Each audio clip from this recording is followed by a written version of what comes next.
सास बहू की पाठशाला।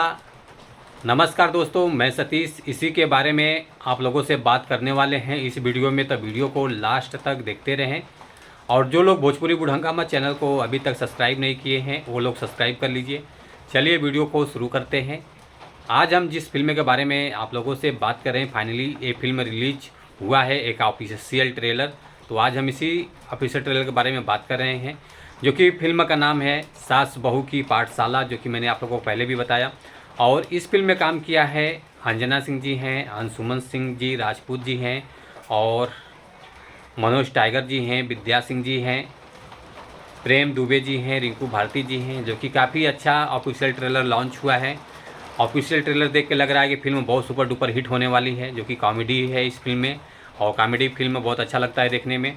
और उसके बाद ये फिल्म रिलीज करके 2 दिन हो चुका है। 2 दिन में जो ऑफिशियल ट्रेलर का व्यूज़ आया है 2,33,000 व्यूज़ आ चुका है, और लाइक आया है 1400, और कमेंट आया है 6, जो कि काफ़ी अच्छा फिल्म है, बहुत बवाल फिल्म है। तो आप लोग इस फिल्म को देखिए और इस फिल्म का ऑफिशियल ट्रेलर को ज़्यादा से ज़्यादा लोगों तक पहुँचाइए। और ये फिल्म आप लोगों को देखने को मिलेगा Bhojpuri cinema TV YouTube channel के माध्यम से। इस फिल्म को रिलीज़ किया गया है।